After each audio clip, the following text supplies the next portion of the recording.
The inventory page provides a view of each product's independent material status. The page illustrates the amount of material that moves into inventory, ships with the product, and is lost to attrition. In addition, there is a provision to adjust for extra buys of material, allowing the inventory to build up over time. Most small companies tend to overpurchase material in the initial period, and this is to be expected.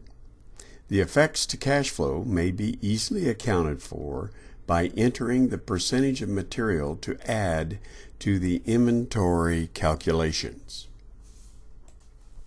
Attrition in the context of inventory management means shortages, losses, or bad non-usable items that make up a part of the product, and it exists to some degree for any product.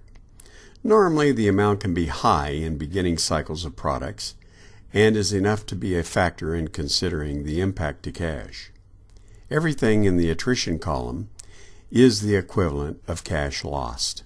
In most situations, it is best to use a nominal figure of 2 to 5% of the amount of material purchased. Attrition is not the same as defective parts that can be returned to the supplier for credit. Attrition is scrap and usually has no residual value. The additional inventory purchase cell allows you to enter a percentage to overbuy and build inventory. The average for most startup companies is an extra purchase of 5 to 10% over and above what is required for the shipments of the product. This extra purchase will affect cash as well as inventory. The initial inventory purchase from the product cost page affects inventory.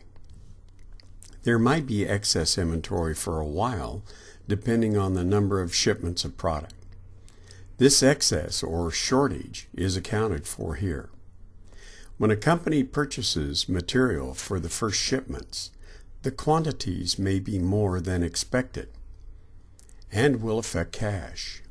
In some cases, better prices are achieved with higher quantity orders, which can increase gross margin. This increase in inventory and decrease in the need for subsequent material purchase is factored into the equations. In order to get the most out of the program, it is important to enter an estimate for the initial material purchases on the product cost page.